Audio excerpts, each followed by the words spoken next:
하나님의 말씀은 여호수아서 6장 22절부터 27절까지 함께 봉독하겠습니다. 여호수아가 그 땅을 정탐한 두 사람에게 이르되 그 기생의 집에 들어가서 너희가 그 여인에게 맹세한 대로 그와 그에게 속한 모든 것을 이끌어 내라 하매 정탐한 젊은이들이 들어가서 라합과 그의 부모와 그의 형제와 그에게 속한 모든 것을 이끌어내고 또 그의 친족도 다 이끌어내어 그들을 이스라엘의 진영 밖에 두고 무리가 그 성과 그 가운데 있는 모든 것을 불로 사르고 은금과 동철 기구는 여호와의 집 곳간에 두었더라. 기생 라합과 그의 아버지의 가족과 그에게 속한 모든 것을 살렸으므로 그가 오늘까지 이스라엘 중에 거주하였으니 이는 여호수아가 여리고를 정탐하려고 보낸 자들을 숨겼음이었더라. 여호수아가 그때 맹세하게 하여 이르되 누구든지 일어나서 이 여리고 성을 건축하는 자는 여호와 앞에서 저주를 받을 것이라. 그 기초를 쌓을 때에 그의 맏아들이 이를 것이요 그 문을 세울 때에 그의 막내 아들을 이르리라 하였더라. 여호와께서 여호수아와 함께 하시니 여호수아의 소문이 그 온 땅에 퍼지니라. 아멘. 이 말씀에 은혜 있으시기 바랍니다. 우리는 지난 시간에 이 여리고 성을 무너뜨리는 전략에 대해서 우리가 살펴보았죠. 결국 여리고 성은 무너졌어요. 먼저 이 선봉 부대가 앞서가고 그 뒤를 나팔을 든 제사장들이 따라갔죠. 그리고 언약궤가 따라가고 그리고 마지막 후미 부대가 이제 따라갔어요. 그러면 이 행렬을 보면 이 행렬은 전쟁을 하기 위한 행렬이 아니었다는 거죠. 무슨 행렬이었어요? 왕의 행렬이었어요. 왕의 행렬. 왕. 우리 조선 시대에도 마찬가지죠. 왕이 지나갈 때에는 이런 행렬이었어요. 보통. 그러니까 이 여리고 성을 정복하기 위해서 전쟁하기 위해 이 땅에 온 것이 아니라 하나님의 왕대심을 선포하는 사건이었단 말이죠. 그래서 이 가나안 땅뿐만 아니라 이 여리고 성과 가나안 땅에 참된 하나님이 여호와 하나님이 왕이시고 통치자라고 하는 사실을 선포했던 거예요. 결코 무너지지 않을 것 같았던 이 여리고 성이 무너집니다. 누가 여리고 성이 무너질 거라고 생각했겠어요? 여러분, 제가 그림을 하나 넣어 드렸잖아요. 그 사진에 보면 이게 오른쪽 편에 보면 이게 돌로 된 옹벽이 5m예요. 돌로 된 옹벽이 5m라고요. 그리고 그 위에 진흙으로 또 벽을 세웠어요. 약 7m, 7m, 8m 정도 된다고 하는데, 그럼 결국 높이만 12m. 그리고 이게 바깥벽이에요. 바깥벽. 여러분, 이게 단순히 그냥 세워진 벽이 아니라 아주 철옹성 같은 그런 여리고성이었단 말이죠. 그리고 안쪽에 또 벽이 또 있어요. 그 벽과 벽 사이에 제방이 있죠. 흙을 메워서 또 제방이 있어요. 그 제방 길이만 또 어마어마한 거죠. 예? 그리고 그 높이가 이제는 또 그 제방 위에 이제 사람들이 살 수 있는 이제 거주 시설들이 그 안에 또 있는 거죠. 14m 위에.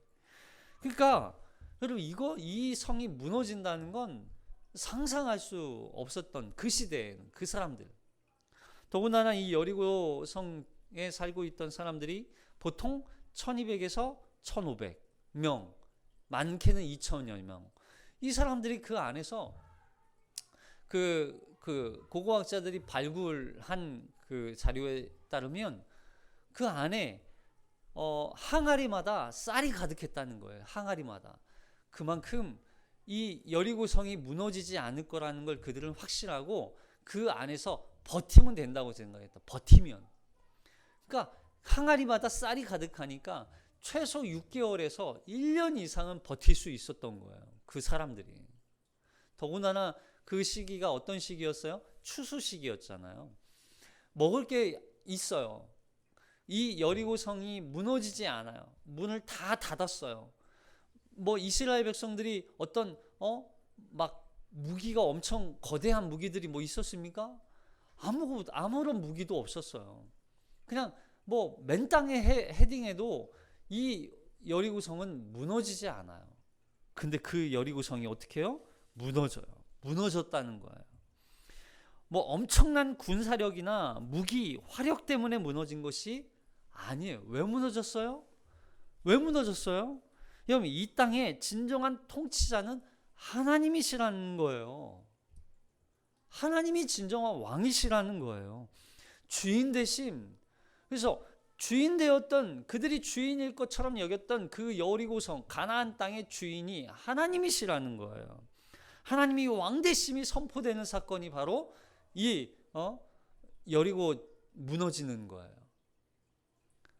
그리고 그 여리고성은 죄와 타락으로 말미암아 하나님의 심판의 대상이 되었었던 거죠.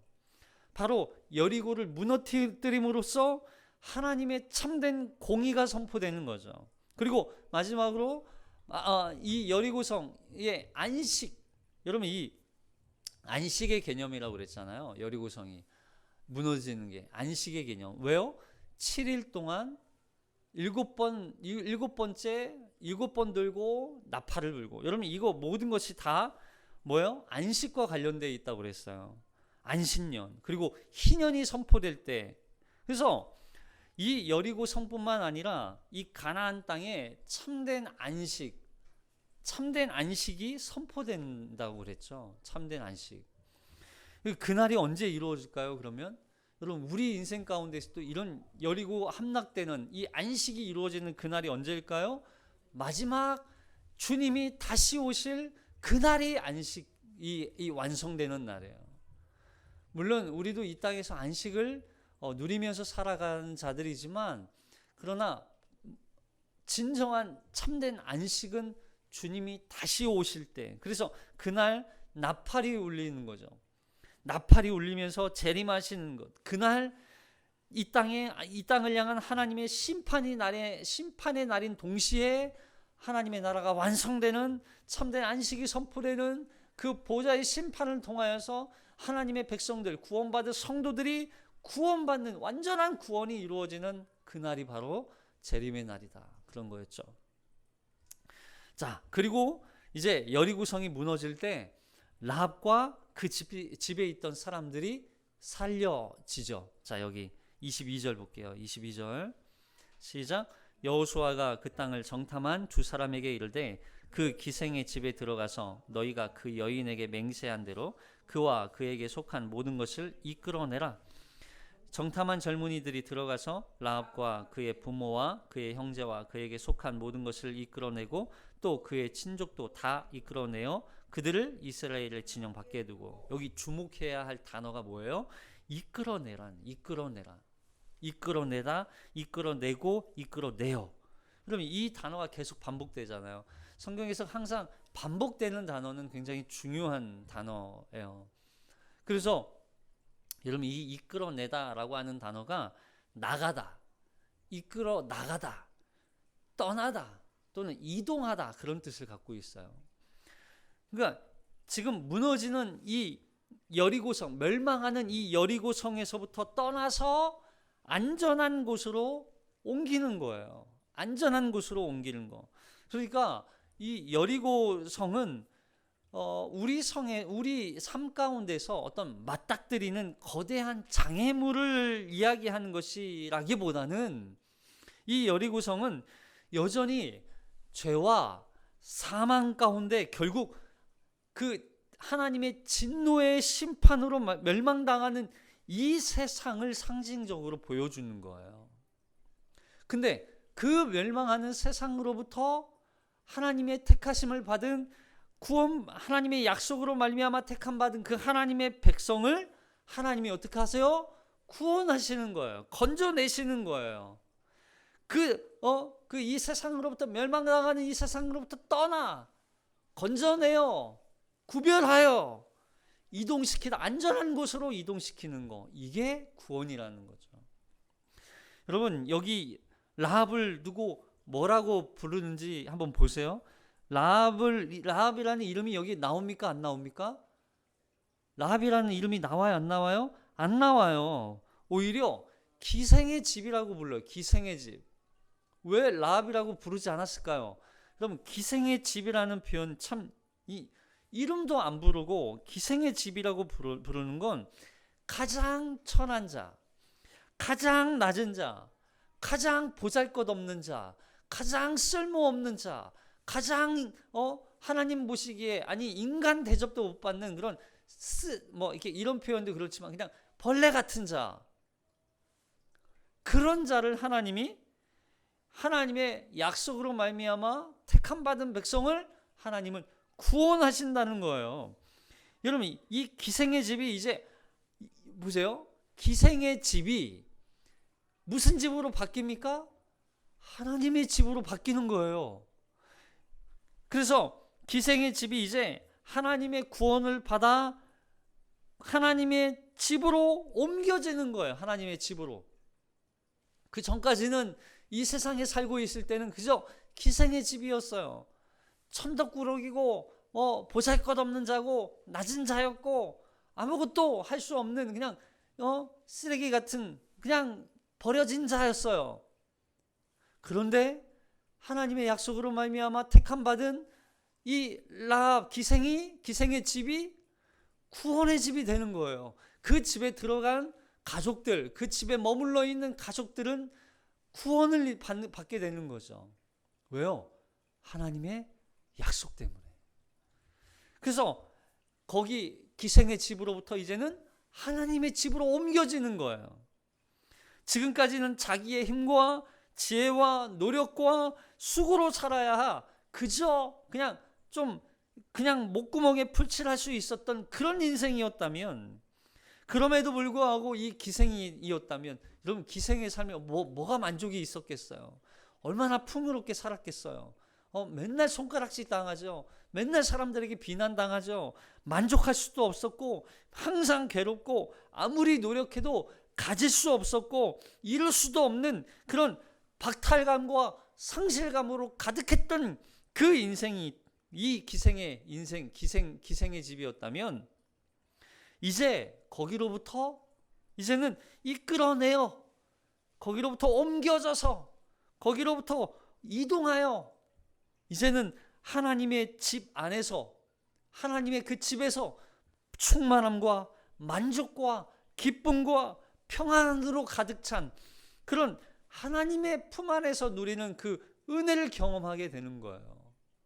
그 전까지는 아주 그냥 만족도 없고 항상 불평이고 불만이고 아무것도 할 수 없었던 그 인생이었다면, 이제 하나님의 품 안에서 하나님의 집에서 참된 안식을 누리는 거예요. 이게 안식이에요. 여러분, 우리가 안식을 어디서 누릴 수 있어요? 세상에서 안식을 누립니까? 세상에서 뭔가를 얻으면 누릴 수 있습니까? 세상에서 뭔가를 이루면 우리가 안식을 누릴 수 있습니까? 참된 안식은 주님 품에 있을 때 누릴 수 있는 거예요. 거기가 주님의 집이에요. 거기가 하나님의 집인 거예요. 이것이 바로 라합을 구원하는 사건이에요. 할렐루야. 믿으십니까? 여러분, 이게 이 세상으로부터 구원받은 하나님의 백성, 이게 우리 얘기잖아요. 누구 얘기예요? 우리 얘기예요. 나의 얘기예요. 우리는 세상에서 그냥 기생의 집처럼 살아갔던 자들이에요. 절망 가운데 사람들에게 손가락질 당하고 마귀를 아비라 부르며 종로를 타면서 죽음 가운데 사망 가운데 살았던 우리들, 그런 우리를 하나님이 그 약속으로 말미암아 하나님의 택함 받은 하나님의 자녀로 우리를 삼아 주시고, 우리를 예수 그리스도의 피 뿌리심으로 말미암아 죄사함과 영원한 생명을 우리에게 허락해 주셔서 참된 자유와 참된 안식을 누리게 된 것, 이게 우리의 구원이란 말이죠. 이런 죽어가는 멸망당하는 하나님의 심판으로 멸망하는 저주 아래 놓인 이 세상으로부터 이끌어내서 하나님의 품 안에 안긴 자들이 바로 우리란 말이에요. 우리는 그런 집에 살았던, 기생의 집에 살았던 자들. 그런데 그런 우리를 하나님의 집으로 옮겨주신 거예요. 이끌어내어, 우리를 끄집어내어, 우리를 거기로부터 옮겨, 우리를 그 죄와 사망으로부터 건져내어서 하나님의 안전한 처소, 그 영원한 안식을 누릴 수 있는 곳, 거기로 우리를 옮겨주신 거죠. 하나님의 집으로 옮김을 받은 자들, 그게 바로 성도인 거예요. 구원받은 자들인 거예요. 자, 앞서 17절에서 어떤 말씀이 있었어요? 여리고성의 모든 것을 여호와께 온전히 바치고 라고 말씀하시죠. 여기 17절 볼게요. 여호수아서 17절 시작. 이 성과 그 가운데 있는 모든 것은 여호와께 온전히 바치되 기생나합과 그 집에 동거하는 자는 모두 살려주라. 이는 우리가 보낸 사자들을 그가 숨겨 주었음이니라. 너희는 온전히 바치고 그 바친 것 중에서 어떤 것이든지 취하여 너희가 이스라엘 진영으로 바치는 것이 되게 하여 고통을 당하게 되지 아니하도록 오직 너희는 그 바친 물건에 손대지 말라. 여기 보세요. 이 여호와께 온전히 바치되, 이게 진멸이라는 뜻이라고 그랬죠. 같이 쓰인다고 그랬죠. 그래서 하렘이라고 하는 단어가 바쳐라, 진멸하라, 이게 두 가지 의미가 다 있어요. 여호와께 바쳐라, 진멸하라, 죽여라. 근데 바치되 누구만 살려주라는 거예요? 라합만 살려주라는 거예요. 그러니까 온전히, 그러니까 진멸하라, 온전히 바쳐라, 죽는 거예요. 죽음을 의미하는 거예요. 죽음을 상징하는 거예요. 그런데 라합과 그 집에 동거하는 자는 모두 살려줘라. 죽음으로부터 어떻게 됐어요? 생명을 얻는 거예요. 죽음으로부터 생명을 얻게 되는 거예요. 그 죽음과 생명은 다른 게 아니라는 거예요. 죽어야 생명을 얻는 거예요. 이해되세요? 여러분, 라합이 거기에서 그냥 나는 살았어, 나는 살았어, 그 사는 게 아니죠. 뭐예요?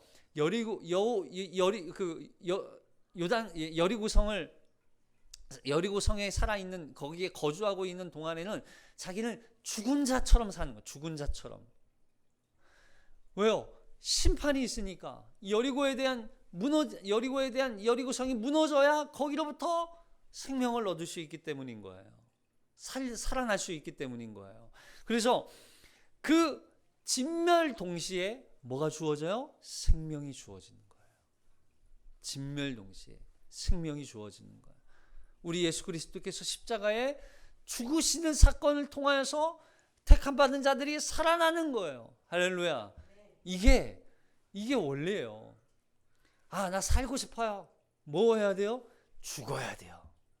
십자가에 먼저 우리가 죽어야 돼요. 죽어야 살아날 수 있어요. 예수 그리스도께서 십자가에 죽으셔야 부활이 있는 것처럼 우리도 마찬가지. 우리도 십자가에 죽어야 사는 거예요. 이게 진멸이라고요. 자, 이제 여리고 성에 있는 모든 것을 불사르고 은과 금과 동철 기구는 여호와 곳간에 두도록 하시죠. 자, 24절 6장 24절 시작. 무리가 그 성과 그 가운데 있는 모든 것을 불로 사르고 은금과 동철 기구는 여호와의 집 곳간에 두었더라. 그렇죠? 그러니까 이게 이제 여리고성이 나팔 7번 돌고 나팔 불고 와 소리를 지르니까 와르르 무너졌죠. 그럼 이 그림에 보시면 이게 이렇게 성벽이 있었잖아요. 성벽이 위에서부터 아래쪽으로 이렇게 싹 무너졌대요. 성벽이. 그래서 싹 무너지면서, 그러니까 고고학자들의 의견을 따르면요, 성벽이 바깥쪽으로 이렇게 위에서 아래로 싹 무너졌대요. 이렇게 무너지면 이스라엘 백성들이 어떻게 걸어가겠어요? 이렇게 비탈길을 그냥 걸어서 올라가는 거예요. 이해되시죠? 그러니까 만약에 그러니까 바깥 성벽이 무너지지 않고 안에서만 무너졌으면 못 들어가죠, 여전히. 근데 안에 있는 그 벽 그리고 밖에 있는 성벽이 다 이렇게 무너지니까 이스라엘 백성들이 걸어서 마치 이 성 안에 들어가서 그 안에 있는 것을 다 어떻게 해요? 이제 불사르는 거예요. 그래서 실제로도 그 고고학자 이제 분들이 연구에 의하면 실제로 불에 탄 흔적과 또 무너진 흔적, 먼저 무너진 흔적들이 있었고, 그리고 그 위에 불탄 흔적들이 또 있었다는 거죠. 이게 실제라는 거예요. 실제. 여러분, 여리고성이 무너진 건 실제라는 거예요. 실제. 여러분, 이걸 의심하지 마세요. 실제 사건이라는 거예요. 아, 이게 그냥 설화겠지, 이야기겠지, 아니라는 거예요. 실제 사건이라는 거예요. 그리고 자, 만약에 그 성과 그 가운데 있는 모든 것을 불로 사르고, 근데 만약에 여러분, 라합이 여리고성에서 빠져나오지 못했으면 어떻게 됐어요? 똑같이 죽는 거죠. 라합의 집도 그냥 불타 사라졌겠죠. 여러분, 그 연구학자들에 따르면, 여러분, 이상하게, 신기하게, 그 북쪽 성벽은 무너지지 않았다는 거예요. 그래서 거기가 혹시 라합의 집이 아니었겠느냐, 이런 의견도 있어요. 무너지지 않은 성벽이 있었다는 거죠. 그래서 거기가 혹시 라합의 집이 아니었겠느냐. 모든 것을 불로 사르고라는 말은, 불은 뭘 상징합니까? 심판을 상징하죠. 그러니까 라합은 이스라엘 백성들이 이 여리고성을 무너뜨릴 때까지, 그 심판이 임할 때까지 그 라합의 집에서 어떻게 해야 될까요? 계속 기다리는 거예요. 언제 여리고성을 공격할지 알아요, 몰라요? 몰라요. 언제 이스라엘 백성들이 여리고성을 공격하러 지금 돌고 있죠. 또 이 여리고성이 계속 돌아요. 도대체 몇 번을 도는 거야? 언제 쳐들어오려고 저러고 있나? 알지 못해요. 그럼에도 불구하고 그 집에서 나오면 돼요, 안 돼요? 안 돼요. 기다리는 거예요. 근데 그 기다리는 동안 어떻게 기다립니까? 기다리는 자세는 곧 약속을 붙들고 기다리는 거죠. 약속을 붙들고. 이 여리고성을 무너뜨릴 때 반드시 너를 살려주겠다라고 했던 그 약속, 하나님 앞에 했던 그 약속을 붙들고 기다리는 거예요. 그 기다림이 고되고 힘들지만, 그럼에도 불구하고 기다릴 수 있었던 건 그 약속을 반드시 이룰 거라는 확신이 있기 때문인 거예요. 그 약속을 이룰 거라는 확신. 그래서 고대하면서 기다리는 거죠. 고대하면서 기다리는 거. 자, 그리고 기생 라합과 그의 가족들은 이제 거기로부터 빠져나와 어디에서 삽니까? 자, 25절 시작. 여호수아가 기생 라합과 그의 아버지의 가족과 그에게 속한 모든 것을 살렸으므로 그가 오늘까지 이스라엘 중에 거주하였으니 이는 여호수아가 여리고를 정탐하려고 보낸 자들을 숨겼음이었더라. 그렇죠. 이제 라합은 이제 어디서 삽니까? 이스라엘 백성들과 함께 살아가는 거예요. 그 가족들과 그 모든 것들이. 그래서 이 라합이 누구와 결혼할 수 있었던 거예요? 바로 유다 족장 살몬. 유다 지파의 그 살몬이라는 족장과 함께 결혼을 해서, 그 살몬과 살몬 사이에서 낳은 아이가 누가 됩니까? 다윗의 조상인 보아스가 되는 거예요. 보아스. 그래서 그리스도의 계보를 잇게 되는 복을 받게 되는 것이죠. 여러분, 그렇게 이 라합은 그래서 죽어가는 그 여리고성, 멸망당할 그 여리고성으로부터 건진받아, 구원받아, 하나님의 이 백성, 하나님의 집에 들어와 그 풍성함을 함께 받는 복도 누렸지만, 그리스도의 계보를 잇는 가장 중요한 역할을 감당하는 그런 여인으로서의 복도 함께 받게 되는 거예요. 여러분, 이게 복인 거예요. 다른 게 복이 아니에요. 하나님의 백성들과 함께 하나님적 공동체가 되는 거. 그래서 이 안에서 하나님의 구원받을 하나님의 백성들을 함께 가운데 신앙생활하는 거. 여러분, 이게 교회죠, 사실은. 이 공동체가 교회예요. 이게 바로 가장 큰 복이에요. 다른 게 복이 아니에요. 자, 그러면서 26절에 마지막으로 26절에 보면 이제 이 여리고성을 다시 재건축하려고 하는 사람들이 있을까요, 없을까요? 있었다는 거예요. 그러니까 그걸 건축하지 말라고 저주합니다. 자, 보세요. 26절. 시작. 여호수아가 그때 맹세하게 하여 이르되 누구든지 일어나서 이 여리고성을 건축하는 자는 여호와 앞에서 저주를 받을 것이라. 그 기초를 쌓을 때는 그의 맏아들을 잃을 것이요 그 문을 세울 때에 그의 막내 아들을 잃으리라 하였더라. 다시 다른 성을, 이게 하나님께서 다른 성들, 그러니까 지금 이 가나안 정복 전쟁의 첫 번째 전쟁이었던 이 여리고성은 하나님이 주지 않으세요. 이거 차지하지 못하게 그냥 다 무너뜨리고 하나님 앞에 바치고, 이건 저주를 내리는 거예요. 아무것도 하지 말라는 거죠. 근데 다른 성들은 하나님이 주세요.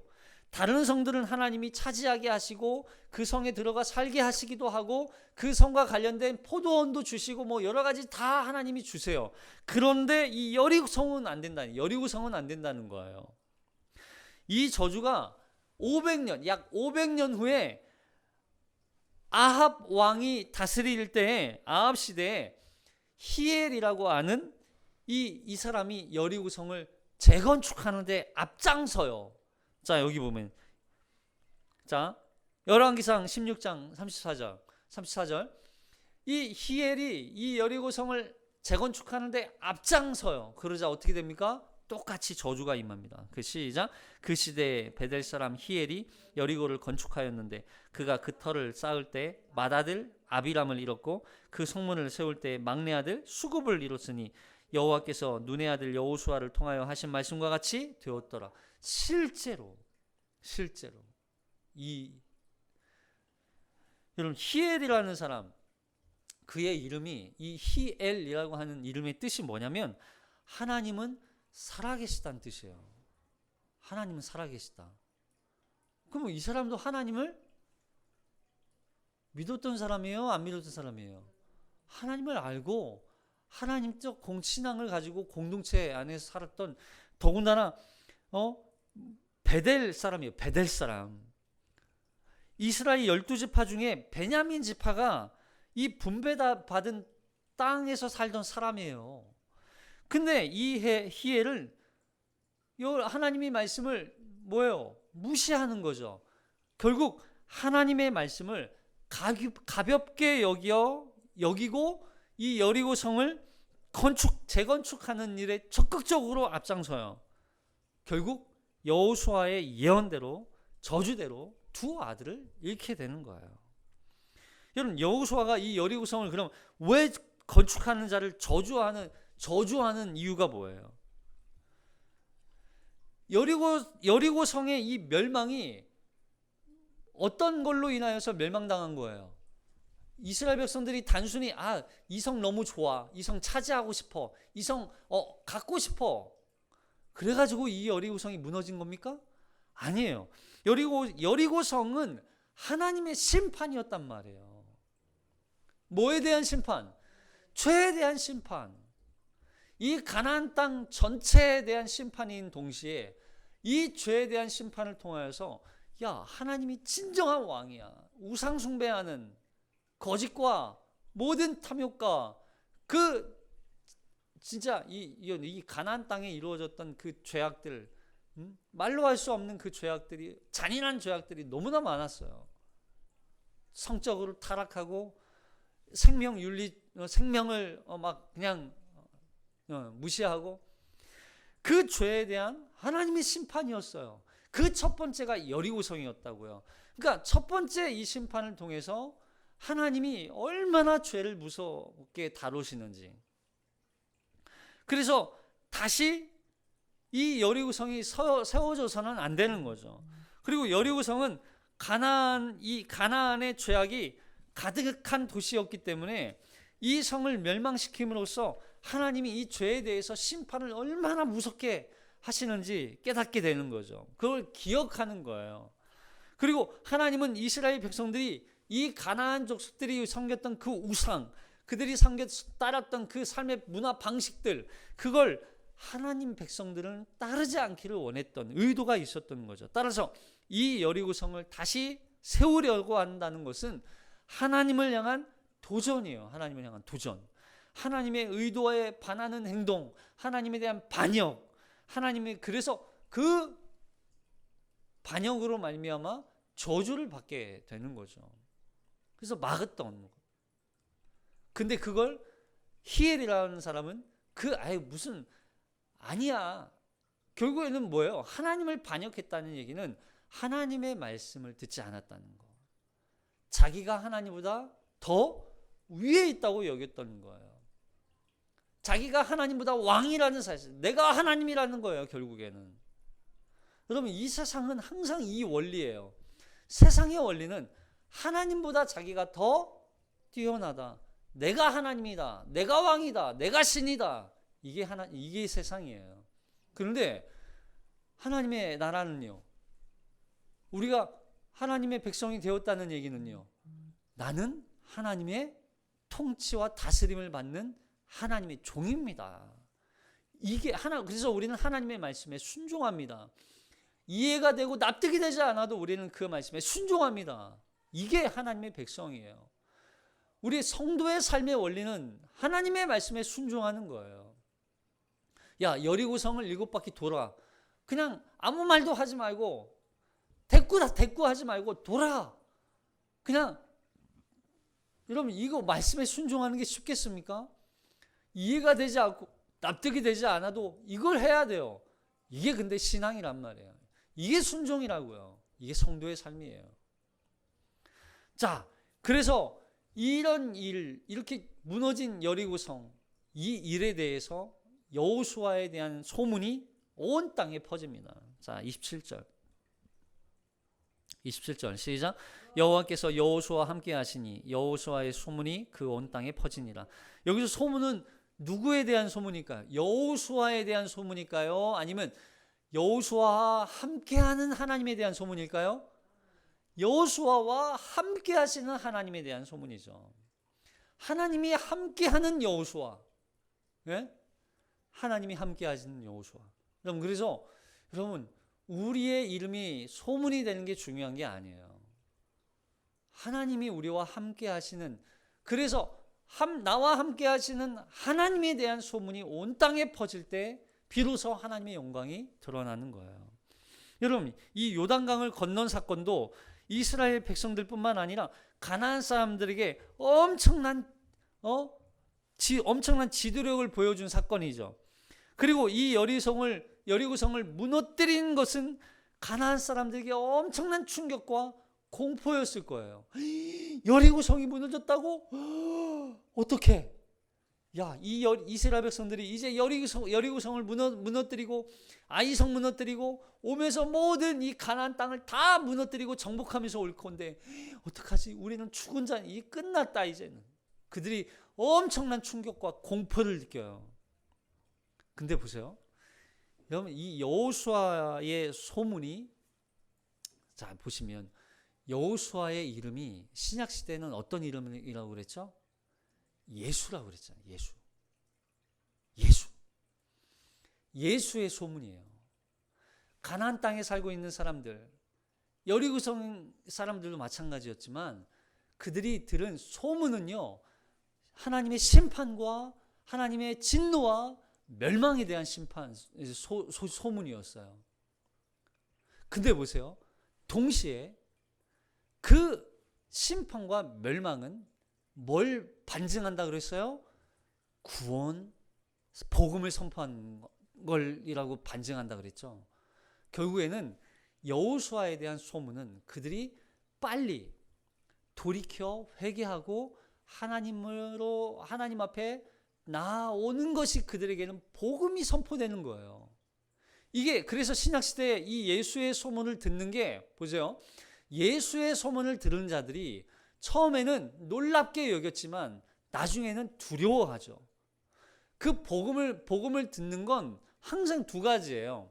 복음을 들으면 그들이 하나님에 대한 그 진노와 하나님의 심판에 대하여 두려워하는 마음이 생기는 것 동시에 하나님 앞에 빨리 돌이켜 회개하는 거, 그리고 그 회개로 말미암아 하나님 앞으로 나아오는 거. 그래서 그 복음, 두 가지 양면을 가지고 있단 말이죠. 그 소식을, 그 소문이 예수님에게도 함께 퍼졌었어요. 자, 마태복음 9장 26절 시작. 그 소문이 온 땅에 퍼지더라. 예수님에 대한 소문이에요. 앞서서 이게 무슨 소문이, 무슨 사건이 있었냐면, 이 소문에 대한 앞서서 바로 이런 이야기가 있었어요. 회당장 야이로의 죽어가는 딸에 대한 소식을 들어요. 그래서 회당장 야이로가 우리 딸 좀 살려주세요. 그래서 예수님이 그래 알겠다 가자. 가는 길에 누구를 만나냐면 혈루증 앓는 여인을 만나요. 혈루증 앓는 여인. 여러분, 이 여인은요 그냥 몸은 살아있지만 사실상 죽은 여인이에요. 혈루증, 죽었다는 뜻이에요. 하나님의 저주받았다는 뜻이에요. 회당장 야이로의 딸은 죽어가요. 이 혈루증 앓는 여인은 죽은 자예요. 그런데 그 여인이 예수님의 옷가에 손을 대자 어떻게 돼요? 혈루증이 나아요. 치료돼요. 생명을 얻어요. 살아나요. 생명을 얻는 거예요.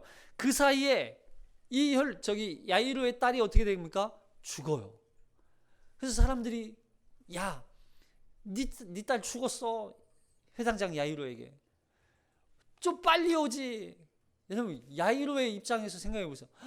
빨리 갔어야죠, 예수님. 이 여인 때문에 지체되어서 내 딸이 죽었잖아요. 원망할 수 있어요. 그리고 사람들도 이렇게 얘기해요. 비웃었다 그래요. 예수님이 아니다. 죽지 않았다. 잔다. 그러니까 사람들이 예수님을 향해서 비웃어요. 근데 그 소녀를 향하여서 뭐라고 얘기해요? 소녀야, 일어나라. 아람어로 달리다굼. 소녀야, 일어나라. 그러니까 소녀가 그 손을 잡고 잡았던 그 손을 그대로 일어나는 거예요. 그리고서 지금 이 이야기가 나오는 거예요. 그 소문이 온 땅에 퍼지더라. 여러분, 여호수아에 대한 소문은 공포와 두려움이었지만 예수님에 대한 소문은 뭐였어요? 구원에 대한 소문이에요. 그 두려움이 아닌 생명에 대한 생명을 살리는 소문. 그래서 복음은 항상 두 가지예요.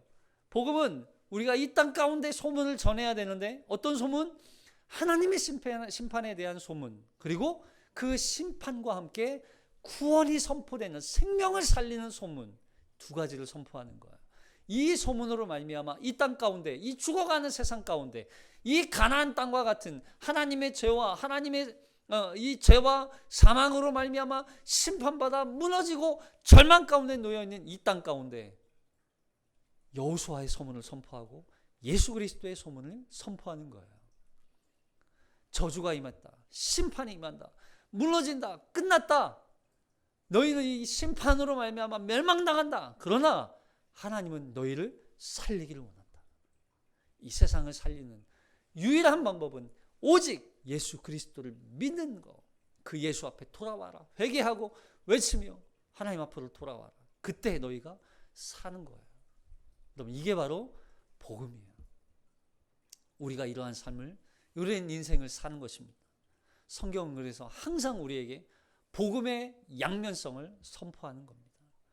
여러분, 우리가 이런 구원을 받았어요. 여러분, 이건 다른 사람의 구원에 대한 이야기가 아니라 사실 우리의 이야기예요. 우리가 받은 구원, 그리고 여전히 세상 가운데 하나님의 심판이 있다는 것, 그리고 그 심판 뒤에 그 심판과 함께 생명을 살리기 위해 이 땅에 오신 예수 그리스도를 선언하고 선포해야 할 우리의 그 사명자로서의 삶. 여러분, 이제 조금 한 달 뒤면은 성탄절입니다.